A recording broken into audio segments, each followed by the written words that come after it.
사도신경하심으로 신앙 고백하시겠습니다. 전능하사 천지를 만드신 하나님 아버지를 내가 믿사오며 그 외아들 우리 주 예수 그리스도를 믿사오니 이는 성령으로 잉태하사 동정녀 마리아에게 나시고 본디오 빌라도에게 고난을 받으사 십자가에 못 박혀 죽으시고 장사한 지 사흘 만에 죽은 자 가운데서 다시 살아나시며 하늘에 오르사 전능하신 하나님 우편에 앉아 계시다가 저리로서 선자와 죽은 자를 심판하러 오시리라. 성령을 믿사오며 거룩한 공예와 성도가 서로 교통하는 것과 죄를 사하여 주시는 것과 몸이 다시 사는 것과 영원히 사는 것을 믿사옵나이다. 아멘. 찬송가 212장입니다. 212장입니다. 겸손히 주를 섬길 때 괴로운 일이 많으나 구주여 내게 힘주사 잘 감당하게 하소서. 인자한 말을 가지고 사람을 감화시키며 갈 길을 잃은 무리를 잘 인도하게 하소서. 구주의 귀한 인내를 깨달아 알게 하시고 굳건한 믿음 주셔서 늘 승리하게 하소서. 장래의 영광 비추사 소망이 되게 하시며 구주와 함께 살면서 참 평강 얻게 하소서. 아멘. 오늘 함께 하실 하나님의 말씀은 사사기 10장 10절로 18절 말씀입니다. 사사기 10장 10절로 18절 말씀입니다. 교독을 하겠습니다. 제가 먼저 읽겠습니다. 이스라엘 자손이 여호와께 부르짖어 이르되 우리가 우리 하나님을 버리고 바알들을 섬김으로 주께 범죄하였나이다 하니 여호와께서 이스라엘 자손에게 이르시되 내가 애굽 사람과 아모리 사람과 암몬 자손과 블레셋 사람에게서 너희를 구원하지 아니하였느냐. 또 시돈 사람과 아말렉 사람과 마온 사람이 너희를 압제할 때에 너희가 내게 부르짖음으로 내가 너희를 그들의 손에서 구원하였거늘 너희가 나를 버리고 다른 신들을 섬기니 그러므로 내가 다시는 너희를 구원하지 아니하리라. 가서 너희가 택한 신들에게 부르짖어 너희의 환난 때에 그들이 너희를 구원하게 하라 하신지라. 이스라엘 자손이 여호와께 여쭈되 우리가 범죄했사오니 주께서 보시기에 좋은 대로 우리에게 행하시려니와 오직 주께 구하옵나니 오늘 우리를 건져 주옵소서 하고 자기 가운데에서 이방 신들을 제하여 버리고 여호와를 섬기며 여호와께서 이스라엘의 권고로 말미암아 마음이 근심하시니라. 그때에 암몬 사람이 모여서 길르앗에 진을 쳤으므로 이스라엘 자손도 모여서 미스바에 진을 치고 길르앗 백성과 방백들이 서로 이르되 누가 먼저 나가서 암몬 자손과 싸움을 시작하랴. 그가 길르앗 모든 주민의 머리가 되리라 하니라. 아멘. 오늘 본문 말씀의 제목은 이스라엘의 배도와 하나님의 근심입니다. 이스라엘은 다시 배도의 길을 걷다가 이방의 합정 아래에 놓이게 됩니다. 하나님은 그들의 곤고함에 근심하십니다.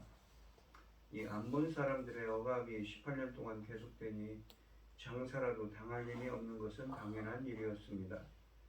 10절부터 16절 말씀을 보시면 견디다 못해 이스라엘이 하나님께 부르짖고 있습니다. 이번에는 아프다고 소리만 친 것이 아니라 죄 고백을 덧붙입니다. 이스라엘이 처해 있던 정황이 그만큼 어려웠다는 것을 암시하고 있습니다. 그러나 하나님은 회개하는 그들을 위하여 구원자를 세우시지 않고 오히려 이스라엘이 뻔뻔스럽다며 야단치시고 계십니다. 10절에서 사사기에서는 처음으로 이스라엘이 자신들의 죄에 대해 고백합니다. 그들의 고백은 일반적인 우리가 죄를 지었습니다 와 구체적인 우리가 여호와를 저버리고 바알들을 섬겼습니다 등 두 파트로 구성되어 있습니다. 이스라엘이 가식적이고 이선적인 고백을 하고 있기 때문에 하나님은 그들의 회개를 받아들이지 않고 있습니다. 이스라엘은 자신들이 첫 번째 계명을 어겼다는 사실을 시인하고 있습니다. 다만 아쉬운 것은 용서에 대해 강력한 간구와 진실함이 동반되지 않는다는 점입니다. 11절부터 13절 말씀에 보시면 처음으로 자신들이 죄를 지었다고 고백하는 이스라엘에게 하나님은 과거에 이스라엘에게 베풀어 주셨던 구원의 은혜를 몇 가지 예를 들어 설명하십니다. 하나님은 이처럼 배신을 밥 먹듯이 하는 이스라엘의 배은망덕을 용서하지 않으실 것이며 사사를 세워 그들을 구원해 주셔도 곧바로 죄의 길로 빠지는 이스라엘을 더 이상 구원하실 의향이 없다고 선언하십니다. 사사기가 시작된 이후 하나님이 울부짖는 이스라엘에게 구원을 거부하시는 일은 처음입니다. 6절에서 이스라엘이 숭배한 우상이 7가지였던 것처럼 11절부터 12절에서 하나님도 7 이방 민족을 언급하시면서 이때까지 이 민족들로부터 이스라엘을 구원해 주신 일들을 회고하십니다. 이집트, 아모리, 암몬, 솔레셋, 시돈, 아말렉, 이 마온 등입니다. 이집트 사람은 당연히 출애굽 사건과 연관되어 있으며 아모리 사람은 모세가 헤스본의 시온과 바산의 옥과 싸워서 승리한 일을 의미합니다. 암몬 사람들은 사사기 3장 15절로 30절에서 에웃이 모압왕 에글론을 죽였을 때의 일을 배경으로 합니다. 블레셋 사람에 대한 회고는 삼가리 소를 모는 막대기로 블레셋 사람 600명을 죽였다는 사사기 3장 31절 말씀입니다. 시돈 사람에 대한 언급은 사사기 4장에 가나안 사람들을 대상으로 바락이 승리한 것을 의미합니다. 아말렉 사람들은 사사기 3장과 6장, 7장에서 사사기에서 이스라엘의 적으로 이미 2차례 등장한 적이 있습니다.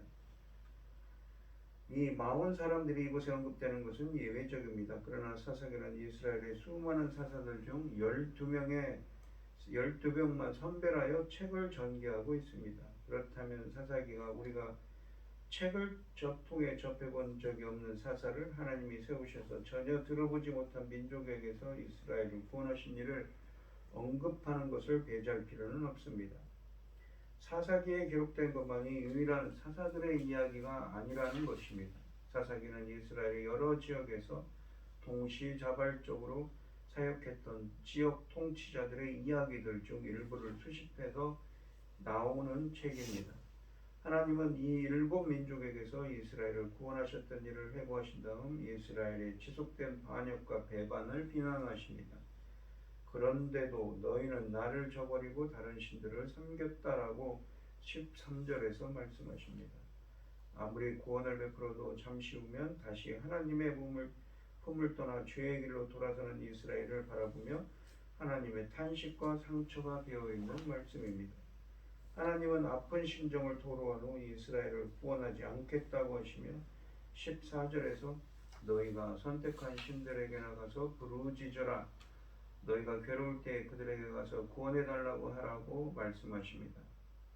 하나님의 냉소적인 이 반응은 이스라엘이 곤경에 처할 때마다 하나님께 부르짖는 유일한 이유가 당장 그들을 힘들게 하는 적들의 손에서 벗어나기 위한 임시 방편이지 진정으로 회개하고 돌아와서 주님을 영원히 예배하고 섬기기 위해서가 아니라는 것을 의미합니다. 이스라엘에게 여호와는 그들이 예배해야 할 하나님이 아니라 필요할 때만 부리는 하수인처럼 되어 있는 것입니다. 지금까지 이스라엘의 기록을 보면 하나님을 떠나 우상을 숭배하다가도 곤경에 처하면 그때서야 하나님을 찾았습니다. 하나님이 사사를 세워 그들을 구원하시면 그들은 다시 하나님께 등을 돌리고 우상을 숭배합니다. 이러한 사실에 분노하신 하나님이 이번에는 이스라엘에게 그들이 숭배하는 우상을 불러 도움을 청하라고 말씀하고 계신 것이지요. 하나님이 더 이상 이스라엘에게 이용당하고 싶지 않다고 선언하시는 것입니다. 논리적으로 당연한 일입니다. 다만 우상은 돌과 나무 조각이어서 우상 숭배자들을 구원할 능력이 없습니다. 이스라엘도 그들을 구원할 수 있는 능력을 지닌 분은 오직 여호와뿐이라는 사실을 잘 압니다. 그래서 하나님과 이 언약을 맺고 결혼한 이스라엘이 정부들, 그러니까 우상들과 놀아나가다가도 곤경에 처하며 꼭 남편이신 여호와를 찾아와 구해달라고 부르짖는 것입니다.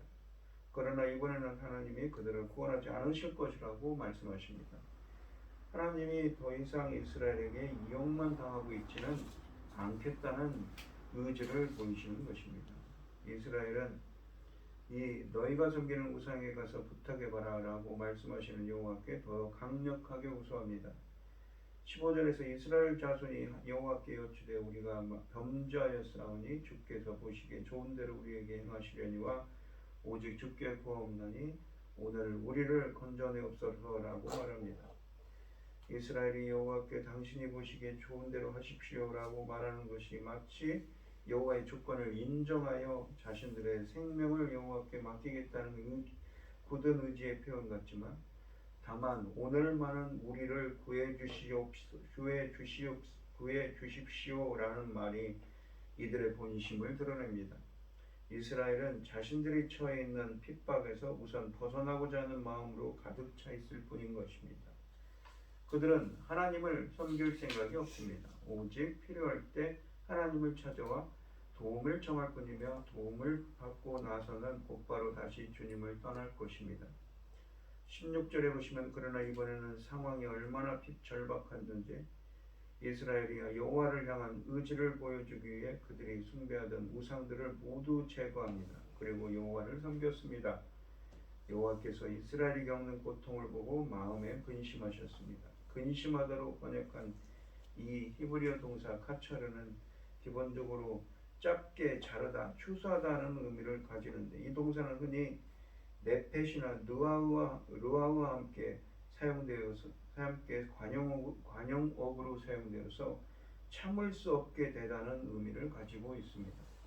따라서 본문은 비록 이스라엘 백성들이 그들의 이 죄값으로 이방인들의 압제로 고통을 당하지만 그런 모습을 내려다보시는 하나님의 마음은 이스라엘이 불쌍하여 더 이상 참을 수 없었다는 의미입니다. 하나님 이스라엘과 언약을 맺으신 하나님이 그들의 죄를 무시하고 그들을 긍휼히 여기신 결과인 것입니다. 17절에 보시면 이스라엘이 여호와께 부르짖는 동안에 많은 암몬 사람들이 길앗에 진을 쳤습니다. 어쩔 수 없이 전쟁을 해야 하는 이스라엘 사람들도 미스바에 진을 칩니다. 암몬 사람들이 어떠한 제재도 없이 길앗의 중심부에 진을 쳤다는 것은 당시 이스라엘이 얼마나 빈약했는가를 보여줍니다. 아니나 다를까 암몬 사람들을 대항해서 싸우러 나온 이스라엘은 지도자도 없이 진을 치고 있습니다. 그래서 그들은 서로 말하기를 누구든지 먼저 나가서 암몬 사람들과 싸우는 사람이 길앗에 사는 모든 사람의 통치자가 될 거라고 18절에 말했습니다. 참으로 절박한 상황이며 이제 이스라엘에는 기드온 같은 사람마저도 없습니다. 지도자가 없으니 적을 이길 만한 전략도 있으리 만무합니다.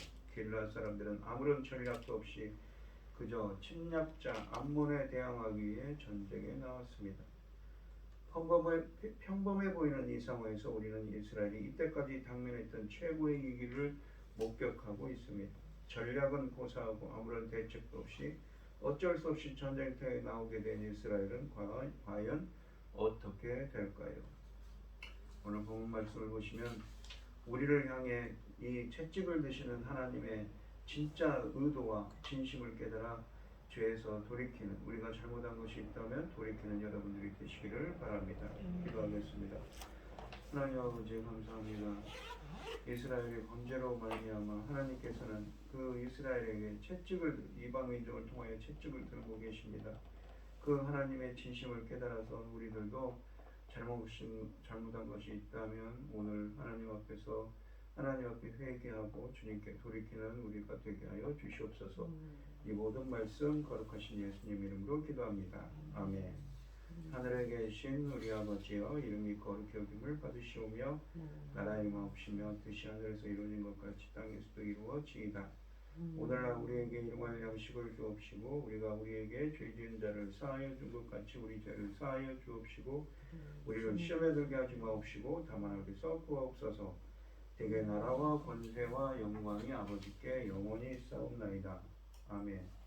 오늘 주신 말씀 가지고 기도할 때에요, 우리가 하나님 앞에서 잘못인 것, 잘못한 것이 있는지 오늘 나 자신을 살피고 주님께 회개할 수 있는, 돌이킬 수 있는 오늘 하루가 되게 달라고 기도하시고 어려움을 당하신 분들과 각자 기도 제목을 가지고 주여 삼창하시면서 통성으로 기도하도록 하겠습니다. 주여, 주여, 주여 아버지 하나님 인도하여 주시옵소서. 오늘도